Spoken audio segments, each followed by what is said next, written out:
What is going on, guys? Welcome back to my channel. Today we are going to be talking about finances. I know that a lot of people don't like to talk about money because it's uncomfortable and it's awkward and it's extremely personal. But you know, I'm not most people and I'll talk about pretty much anything with you guys. I have always kept you guys in the loop with what I'm doing, whether it be with my family life, my marriage, my kids, my business, my fitness. All of those things have been things that I've included you guys in. And now that I'm on a new journey with getting my money right, I'm going to include you guys on that too. So first of all, it is a little bit echoey in here, so I apologize ahead of time. I am in a co-work. The rooms are pretty spacious and empty, so that's why it's really echoey. And then you'll notice I might be looking down at it because I wrote down some of the things that I wanted to make sure that I talk about. So we're just going to start at the beginning, and I'm going to talk about what stemmed the desire to get my money right in the first place. So back in December, my nanny had taken a 2-week vacation. I've talked about this in a previous video if you missed it, but she took a vacation that was almost 3 weeks long, and it happened to have been during a time where we were having a big launch come up for our new Elevate program. The launches take a lot of work, and I wasn't really prepared for her to go on vacation, not by no fault of hers. I just basically didn't prepare ahead of time enough because this was a planned vacation, so I knew it was coming. I should have just prepared better. And the entire time she was gone, I was a total shit show. I was a total wreck when it came to managing my time. I was stressed out constantly because I just wanted to get so much work done, and being at home with the 2 kids, made it really difficult for me to do that. So I constantly lived in a state of anxiety. It had nothing to do with my nanny being gone. It had nothing to do with me not having time to work. It had everything to do with money. Because the reason that I was so stressed out about not being able to work is because I felt like I wasn't prepared for the launch that was coming up enough.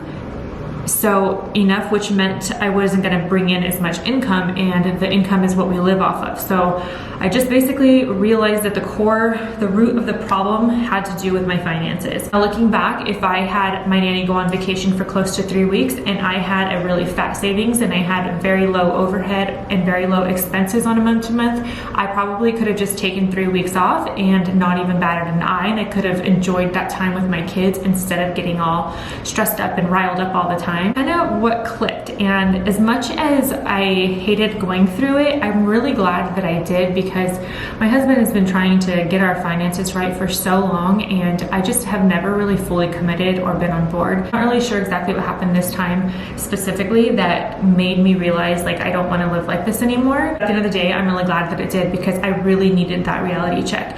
And so by it happening during December, it really set me up for success for January, which is the new year. So for 2020, I'm a whole new woman. I'm totally happy and carefree, and it's all because I'm getting my money right. So that's the backstory behind it. Corey has always been the saver and I've always been the spender. I've never really paid much attention to what goes into our bank account. All I know is I make money and I spend money, and I just continuously repeat that cycle. I also know that I've never been like overdrafted or anything. Like, I don't have to worry about that. So it was easy for me to just not check bank accounts. I would just swipe my card, I would spend cash. Like, it was never an issue whatsoever to me. And my husband was always trying to kind of like, we gotta slow down, we gotta slow down. And I always thought maybe he was just kind of bitching, and it's not that big of a deal. You know, I always say money comes, money goes, it's not a big deal. But, you know, now that I kind of experienced that little rough patch where I was like, man, I would have really liked to have just been able to chill for 2 or 3 weeks during the holidays instead of like stress out. It made me realize that it does matter, that I should pay attention. And I'm gonna be 34 years old and I don't even have the logins to my credit card accounts. Like, Corey does all of that stuff. He pays all the bills. So that's kind of the backstory. So I made a list of 10 different things that I did over the last 6 weeks that have helped me get organized in my finances. The first thing I did was I took over the bill paying. So Corey no longer pays the bills. I am pretty much in charge of everything, because the fact that I was so detached from it made it very easy for me not to care. So it's kind of like out of sight, out of mind. So now that I'm responsible for paying the bills, it makes me be a lot more in my finances, and so I'm a lot more cautious about spending, and I know what's coming in, what's going out. It's just a matter of like knowing my situation, which I didn't before. The very first thing that I did was find out where I'm sitting. I never really sat down and like pulled all the numbers and got a total of how much money we were in debt.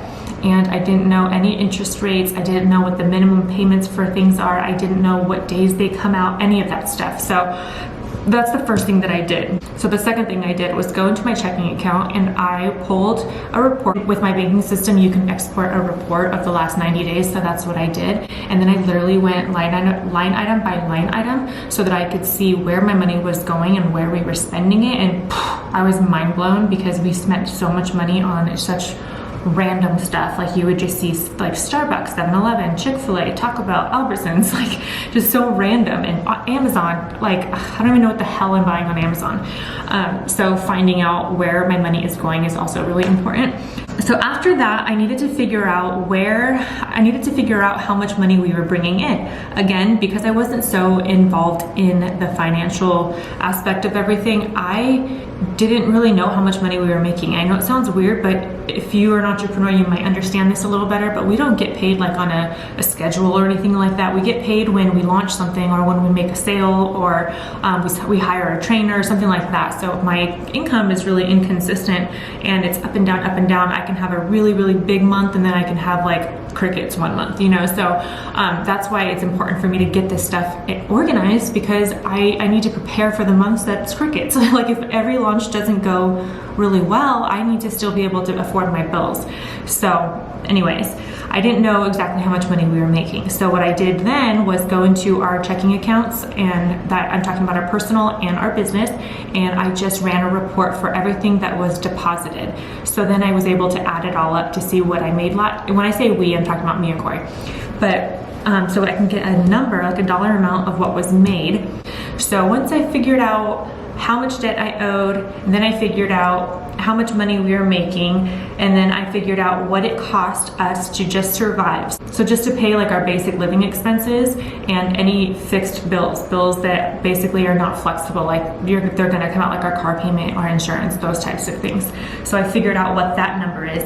And I will share numbers with you guys because I'm really, like I said, I'm not embarrassed. I mean, it fucking sucks and I wish that I wasn't in debt, but it's honestly not the biggest deal, especially because a good chunk of our debt came from buying our gym, which is partially why I always justified it, because I was like, dude, we bought a fucking gym, who cares if we're in debt? Like it's an investment and it's an asset, which is true, but that doesn't mean that I should just be reckless, you know? So it's not that I care so much about the dollar amount of debt that we're in, it's more the principle. And I want to learn to manage my money because I plan on being a millionaire one day, and I want to be able to be a millionaire and not like broke the next year. You know what I mean? Like I don't want to have to file bankruptcy because I'm irresponsible with my money. I would rather have millions and millions of dollars and be able to go play and have fun and not have to be worried about money. Basically, what I did was I created an Excel spreadsheet, and the first tab of the spreadsheet has all of our debt listed on it, and all of, not our bills, like not our water bill, trash bill, all that stuff, just the actual credit cards and loans that we have. So that's actual debt that is owed to somebody else. And what I did was I put different categories. So the first category, I'll show you guys here. So this category is credit cards. This is the balance. This is what the minimum payment is. This is the payment that we're actually paying, because we do double pay on a lot of stuff. And then this is the interest rate. And I went to each and every credit card and I pulled information and I plugged it all in here. And that's how I got the total number of debt that we're in. So after doing this, this is as of December of 2019, we were in $104,294.31 of debt. That's how much in total we owe someone else, whether it be a bank, well, I guess it's all banks or creditors, and that is including our gym. So that kind of sucked when I saw it, but at the same time, like I said, we bought a fucking gym, so it makes sense that our expenses are high, and it makes sense that our debt is a little bit higher. And honestly, I think it could be worse. We actually paid off a significant amount of our loan already, so that's good. So that's where we're sitting at financially in terms of what we owe. And then the next thing that I did, which I actually want to backtrack for a second, I made this, I don't know if you guys can see this, I made this spreadsheet here, and this is just going to have our income. So I wanted to make sure that we're tracking what we're making on a month to month. The deposits from our Mamahood and our Elevate program, that's the deposits that we made on that. This is the cash, I don't know if you can see this, but this is the cash box. So any money we got in cash, I listed there. This is money that we get from the VA, which is Corey's disability that he'll get for the rest of his life for being injured in the military. And then the other part is BAH, which is a paycheck that the military gives to you on a month-to-month basis, as long as you're in school. So he's using his bill to get school paid for, as well as a paycheck every month. And so we put that in there because it's untaxable income. And then this little box here is for Trainer Jones. So any like online training or anything else, or Trainer Jones merch that we sell. So those are the streams of income that we currently have, and I just tried to get as organized as possible, and I put it all in there and plugged numbers in so I knew this was how much money we owe, this is how much money we're making, and then I basically went into our bank accounts and I printed off the first page of all of our accounts so I could see exactly how much money we had and in each account. I also printed the first page of all of our credit cards so that I can keep track of that and like kind of to get a visual. I'm a very visual person. So I highlighted like what we owe and all of that stuff. So you definitely need some highlighters because if you're like me. So, okay, so those are the spreadsheets that I used, and and when I was going through all of our expenses, I would filter it. So I would highlight each item on my checking account. Like I said, I exported it into an Excel spreadsheet, and it had all of our transactions, and I went line item by line item and I color coded it. So all of our gas was one color, all our groceries was one color, our random miscellaneous spending was one color, our rent, all of the things that just different colors. Then I filtered it by the colors so that I can add all of them together to see how much money we were spending on each category. And that was really, really mind-blowing to me, because the category that we spent the most money in was our miscellaneous, meaning it was just random orders. Not to mention we had so many cable channels that we were paying for that I had no idea, like the HBO, we have Netflix, Hulu, Disney Plus, HBO, Cinemax, and we were paying money for all of these every single month, and I didn't even know. I had no idea. I found out that Facebook has been charging us $250 a month for ads that I don't even know what they're advertising. Our QuickBooks was charging us, or our ADP, which was like who we ran payroll through, was overcharging us. So just a ton of charges that I was able to get fixed. I actually found Starbucks charged me twice on a coffee, so I'm gonna get my $4 back.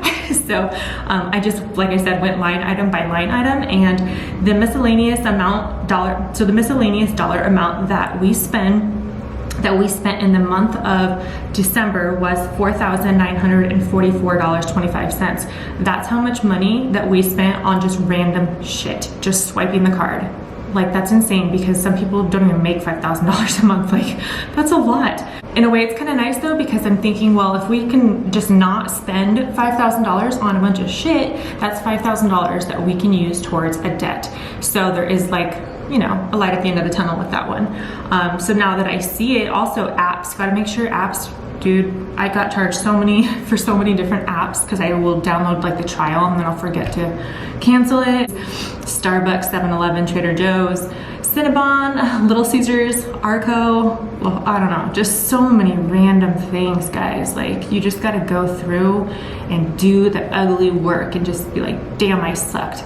But like I said, there's a light at the end of the tunnel, because now I know all I gotta do is not do that and I'll be good. Let's see, so the next thing that I did was I made a spreadsheet listing all of the bills that we have. So these are all the bills that are on auto pay that come out, like our rent, our trash, our water, our SDG&E, which is San Diego Gas and Electric, all those bills that are fixed. Like, we don't really get to negotiate them, we just have to pay them every month. And I realized that our monthly expenses are pretty high. Let's see if I wrote it down. So I found, after adding everything together, all of our expenses on a month-to-month basis are around $11,000 to $12,000. that's a lot of money. And again, we have a lot of different reasons for it. It's not all just because we're spending money carelessly and like our credit cards are really high. It's a lot of things that we're paying for business. So knowing that, it's kind of like, well, man, if I make a certain amount of money per month, but 13,000 of it has to go. Okay, so my camera actually died and my hair tie broke, so I had to like tie my little rubber band together so if my hair falls out, sorry. But I don't quite remember where I left off. I know I was talking about our monthly expenses being at about 12 to 13,000 or something like that. And like I said, it does correlate with our income. So I know like that might seem like a lot, which it is a lot, but like it makes sense for us. It just is a little higher than we would like it to be because there are definitely things that we are paying for that we don't need. But if we're talking about like what we actually need in order to run our businesses and take care of the household and all of that, then we definitely got some bills on our hands. So okay, so where I left off. Okay, so the next thing that I did after realizing how much money we need in order to survive, I got a big ass calendar and looks like this. This is January's. I brought it with me so I can show you guys. Hopefully it's focusing, but this is what it looks like. I basically have this calendar that sits in my kitchen because that's where I check our finances, and I write down the pay dates. I write down the bill dates that all of our bills come out. So on the 1st, I can expect rent to come out. We pay our nanny, our Apple apps, our Acorns, which is an investing app that we use. Our Lexus car payments come out. Our T-Mobile comes out on the 10th, and basically just write down all of the bills and when they come out so that one, I can learn and like learn my personal patterns and like when the most money is coming out. So for me, I don't know if you guys can see this, sorry, I know it's not very clear, but the most money comes out of our bank account on, we've got the 1st of the month bills, and then we have a bunch that come out on the 6th, and then we have a bunch that come out on the 13th, and then the rest of the month is kind of just like random. As I see these bills coming out of my checking account, I actually will highlight them. So let's see if you can see this. Can you see that? I don't know if you can see that or not, but I just highlight it. And then the blue is for business, and then the yellow is for personal. And then I started writing deposits down, but it just got too complicated, so I just got off. I just was like, whatever. And then if we end up paying off something, I will highlight it and like celebrate it because it looks pretty and it's something to be proud of. Okay, so after I basically got everything situated in terms of like what we make, what we need to pay, organizing the dates, the calendar, so I know when everything is coming out. The next thing I did was I skimmed through everything to see where I can trim some fat. And by trim fat, I mean trying to cut expenses. So for one, I can stop spending. That's really easy. But I was like, what else can I cut? Obviously, we ended up cutting our childcare, which is gonna save us about $3,000 a month. And then if we don't spend like assholes, then we can also save another $5,000 a month from all that miscellaneous. And that right there is $8 grand that I could be saving a month and putting towards debt. So that's great. So what I did was go through all of our bills and see who's fixed and who's flexible. Because some places you can call and you can negotiate rates and get things lowered. For instance, Corey called Navy Fed. Navy Fed is a fucking fantastic credit union. That's who we've always used. And they were willing to lower our interest rates. So on several of our loans, which we took out for the gym, our interest rates were 18% because they're personal loans. So that's fucking high. And so he basically told them that we're in the process of trying to pay off debt, and if there was anything that they could do for some debt relief assistance. So they changed the interest rates on a couple of our loans. So it went from 18% to 6%, and then another one went from 12% to 6%. So they give us that rate for 12 months, and then it goes back to normal, but our plan is to have it paid off. So that's awesome that they did that. The other thing we did was we called T-Mobile and we canceled our Apple Cellular service because we always have our phones with us anyway, so we were paying extra for it when we don't need it. So we canceled that. We moved our accounts to business accounts so that it was also cheaper. So we're saving about $90 a month now on from T-Mobile alone. We basically just went and tried to cut expenses any possible way that we could. For a beauty budget, I was able to make some agreements with my lash lady and my hair lady. I'm not going to be doing Botox and filler, any of that, unless it's free. So maybe I'm going to ask them if they'll do like a sponsored, like if they'll sponsor me